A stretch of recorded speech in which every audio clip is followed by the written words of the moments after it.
Welcome to Like a Ghost in a Shell, the place where we aim to uncover simple and complex knowledge, wisdom, understanding, etc., and share our ideologies, concepts, and philosophies. With this podcast, we help turn you into an apex version of yourself to go out and conquer your fears. That said, welcome to a new week. With this episode, we explore thoughts versus emotions versus actions to improve our understanding of self and identify a or many plans of attack. Segment 1: A Thought or Thoughts. A way to think about what a thought is. No, we're not talking about thought in the sense that someone goes sleeping around with many partners. Chuckles. Try to think of a thought as a camera. With your mind, you can look through the lens, process what you capture within a thought using language/words, mental visualization, art, etc. Sounds easy enough, right? Let's say, when you practice writing, speaking, thinking, and learning in that manner as though a thought is like a camera, eventually, the cameraman starts to or continues improving his or her skill set of capture, present, edit, etc. When this occurs, like a surfer catching waves, the surfer almost gains this superpower, which then causes him or her to learn how to catch the best waves, find the best waves, and or almost seems like they are the very makers of the waves. Segment 1.2. Why thoughts? Why should it matter what your thoughts are? This answer may get uncomfortable. Let's think, for example, a person that has an addiction. So, they want to beat it. As an inception to the first example. Like a person that has a dream, usually, their focus and efforts on the compass of life shift to pursue that dream. We could say the addict and the dreamer want the same thing. The addict's want to beat addiction becomes like a dream to be free. While on the other hand, the dreamer has a dream to get free from the realities he or she may be experiencing. So we ask, is the thought or dream alone enough for both addict and dreamer to achieve the results aimed for? Let's say no. The thought alone is not enough. If the thought to be free from addiction has nothing tied to it. If the thought to live a dream is just a dream.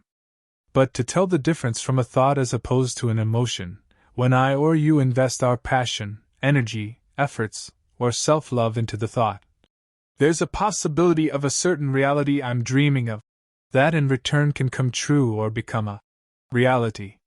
So, the reasons I can ask myself behind why thoughts should matter could be: who's thinking the thoughts for me to pursue?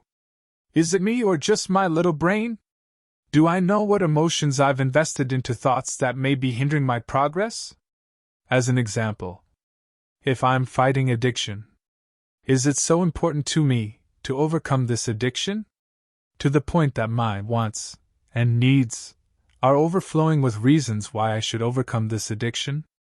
Do I understand my emotions, triggers, and thoughts that are driving me to focus on things I know I'd be better off not focusing on? What am I doing to understand, plan, and grow from in question 3? Segment 1.3. What can I do with a thought? What will it benefit me to consider what a thought is and what to do with them? As a visual learner, words are my paint. When I get the chance to write about something, I become oblivious to fear and let the words paint. I know, when I can sit, type or write/express what thought I'm having, or could be, then I can start to visualize what more there possibly is to better understand or grow in understanding, hence giving me the opportunities to draw out a or many potential plans. I enjoy learning and growing in the knowledge banks of psychology, cognition, consciousness, etc. Therefore, when I listen or watch something, I'm listening with an in-tune ear for specific thoughts, within the language of psychology, cognition, consciousness, etc. I find it fun, enjoyable, and useful. So, after gathering, research those thoughts, become a video, podcast, blog, projects, etc. What you do with the thoughts, what efforts, energy, time, etc. can be the defining emotions that, in return, can result in repeatable actions. Segment 2: Emotions. What are the benefits of understanding emotions if I'm impulsive? Example. When I'm enraged, I'm a ball of energy. When I'm excited and happy, I'm also a ball of energy. So you can ask yourself, how can I know I've changed? From the example of an addict. An addict will know by what cravings.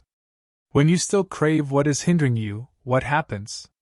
Hence the reason I say it's important to have a strong foundation.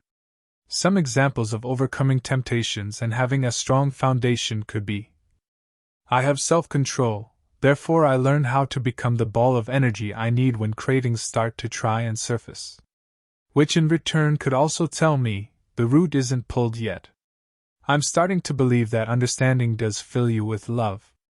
So when this occurs, the more I grow in understanding, is the more love I have for myself, my progress already made, needs, wants, plus my efforts invested must outweigh the reasons my brain or body may be trying to tickle old habits. To control myself when I need to control and to let go when I need to let go. At some point, you end up not craving what you used to crave. Segment 2.1. Where do emotions come from? Let's say, for the sake of this example, a point of reference from our emotions comes from the brain and body. Addict. Wakes up. First thought in mind? Need to get high. Got money? Yes? No? Need money. Plots. Reasons to self. Need to itch this tingle in my brain and body, until it's satisfied. Efforts. So, the question is, what came first, the chicken or the egg? Couldn't we say, the addict is stuck in a broken record? Because the thoughts the addict is having keep repeating. So, the egg came first in this example. The thought that, before the addict went to sleep, or got high, that their initial thought is already focused on the next time they'll get high, to satisfy their current needs? We could also maybe say, until they fall in love with themselves again, that their emotions for their self will change the compass? So, with understanding comes change, but self-discipline isn't promised, though it can be achieved and maintained. Segment 2.3. I'm just human.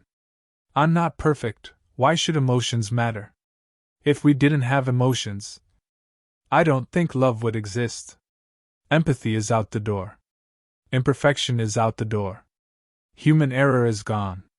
Conversations get stale, dull, or left unanswered, and the list probably goes on.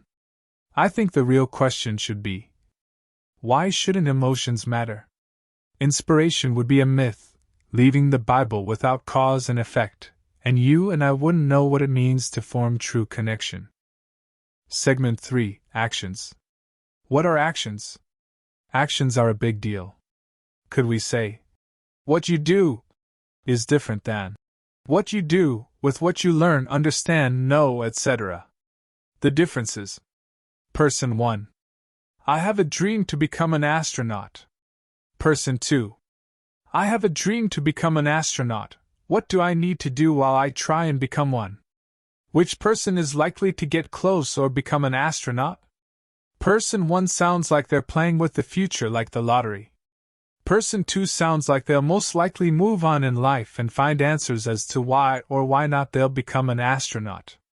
With this answer, I'd suggest that actions can be what the definition of your progress is.